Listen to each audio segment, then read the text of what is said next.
नमस्कार विद्यार्थी मित्रांनो, स्वागत आहे तुमचं परत एकदा DMR नर्सिंग या यूट्यूब चॅनलवर। तर मित्रांनो, DMRची जी भरती निघाली आहे त्या संदर्भातला एक महत्त्वाचा अपडेट आलेला आहे। पहा, आज याची शेवटची तारीख होती फॉर्म भरण्याची। जे फॉर्म भरण्याची डेट निघाली होती, ती डेट जे आजची तारीख त्यामध्ये शेवट होती। तर पहा, त्या संदर्भात तारखेसंदर्भात एक अपडेट आलेला आहे। आणखीन याच्या व्यतिरिक्त एक नवीन अपडेट आलेला आहे DMRचा की 80-20चा जो रूल आहे तो DMRने लागू केलेला आहे। ठीक आहे, तर हा एक महत्त्वाचा अपडेट आहे। तो मी व्हिडिओ याच्यानंतर अपडेट करेल थोड्या काही वेळाने किंवा उद्या अपडेट होईल डिटेलमध्ये त्याचं काय संदर्भात आहे। तर पहा, 80-20 हे नॉर्सेटमध्ये ऑलरेडी इम्प्लिमेंट आहे। त्यानंतर मग DHSमध्ये पण ऑलरेडी इम्प्लिमेंट आहे। आता चालू झालेलं आहे DMRमध्ये। तर पहा, DMRमध्ये 80% मुली आणि 20% मुलं घेतील असं यांचा नवीन पत्र आलेलं आहे। तर याच्या संदर्भात डिटेल व्हिडिओ मी नंतर अपलोड करेल। सध्या तुम्हाला फॉर्म भरण्याच्या संदर्भामध्ये हा अपडेट आहे पहा। तर 9/7/2025 हे आजची तारीख आहे पहा।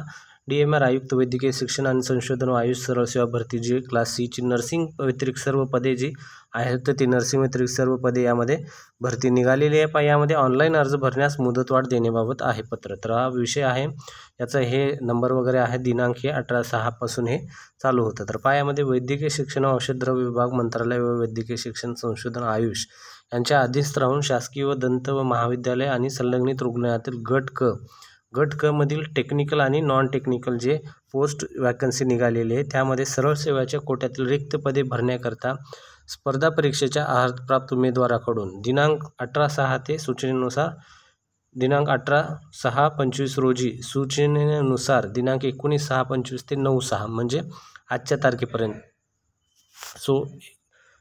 19/6/25 ते 9/7/25 पर्यंत म्हणजेच आजच्या शेवटची तारीख होती। या आजच्या शेवटच्या तारखेपर्यंत तुम्हाला फॉर्म भरायचा होता। तर यांनी काय केलेलं आहे, यामध्ये मुदतवाढ दिलेली आहे पहा। यामध्ये पर्यंत ऑनलाईन पद्धतीने अर्ज मागवण्यात आले आहेत। तर त्यानंतर पहा, यांनी काय सांगितलं आहे, पुढचं याच्यामध्ये पॉईंट आहे, सरळ सेवा भरती प्रक्रियेशी संबंधित ऑनलाईन अर्ज मागवण्याबाबत उमेदवारांना येत असलेल्या तांत्रिक अडचणीचा विचार करून ऑनलाईन अर्ज भरण्याकरता खालीलप्रमाणे मुदतवाढ देण्यात आलेली आहे। तर यामध्ये पायाने फॉर्म भरण्यासाठी डेट जी आहे ती एक्सटेंड केलेली आहे। खूप चांगली गुड न्यूज आहे ही।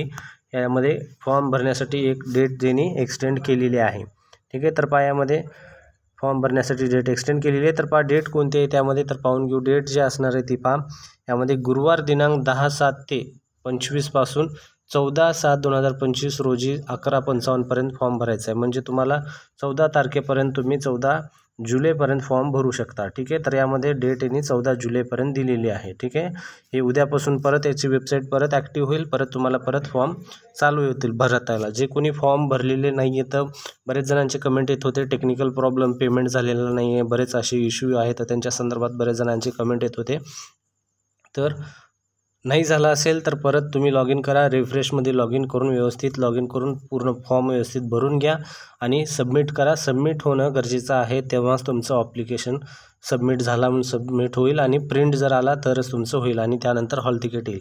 जर तुमचं ॲप्लिकेशन प्रिंट होत असेल फॉर्म ॲप्लिकेशन तरच तुम्हाला हॉल तिकीट येईल। जर प्रिंट होत नसेल तर तुमचं फॉर्म सबमिट व्यवस्थित झालेलं नाही आहे, त्यामुळे तुमचं हॉल तिकीट पण येणार नाही। त्यामुळे लक्ष व्यवस्थित द्या। फॉर्म भरताना पेमेंट करताना बऱ्याच जणांचा इश्यू येतो आहे। पेमेंट करताना तुम्ही काय करता, पेमेंट जर प्रोसेसिंगमध्ये असेल तुम्ही ते ॲप एक्झिट करता आणि ॲप एक्झिट करून दुसरीकडे काहीतरी दुसरं ॲप वगैरे वर्किंग करता। तर त्यामुळे तुमचा प्रॉब्लेम चालू होतो। कधी पण कोणती पण पेमेंट करत असताना तुम्ही ते करंट ॲप जे पेमेंटचं आहे ते एक्झिट करायचं नाही आहे। तिथं वेळ लागेल, त्या वेळेला तुम्हाला थांबावं लागेल, तेव्हाच तुमचं पेमेंट सक्सेस होईल। पेमेंट सक्सेस झालं तरच ॲप्लिकेशन सबमिट झालेलं आहे, तेव्हाच तुमचं प्रिंट येईल आणि प्रिंट आलं तरच तुमची हॉल तिकीट येणार आहे। ठीक आहे, तर अशा प्रकारचं हे अपडेट आहे। तर पहा, हे खूप महत्त्वाचा अपडेट होता त्यांच्यासाठी ज्यांनी फॉर्म भरण्याचं राहिलेलं आहे। त्यानंतर एक महत्त्वाचा खूप अपडेट आहे तो म्हणजे 80% हा खूप म्हणजे नाही व्हायला पाहिजे होता। जो 80-20%चा जो अपडेट आलेला आहे हा खूप म्हणजे DMRने हे कशाला काढलं आहे काय माहिती, कारण मुलांचं यामध्ये खूप नुकसान आहे। आता मला असं म्हणायचं आहे पहा, आता प्रॉब्लेम असा येईल, तुम्ही 80% जॉबला केलेलं आहे, मुलं 80% याच्यामध्ये फॉर्म नाही भरू शकणार, 20%मध्येच फॉर्म भरणार हे जॉबला, आणि ॲडमिशनला प्रॉब्लेम असा करतील आणि ॲडमिशनला पण हाच नियम लागायला पाहिजे होता। ॲडमिशनला मग तुम्ही 20%च मुलं घ्या आणि बाकीचे 80% मुले घ्या असं घ्यायला पाहिजे होतं। प्रॉब्लेम काय होतं यामध्ये पाहता, बाहेर प्रायव्हेट हॉस्पिटलमध्ये फक्त मुलंच राहतील, त्यांचा किती प्रॉब्लेमॅटिक लाईफ होणार आहे। ह्या सगळ्या गोष्टी खूप अवघड झालेल्या आहेत।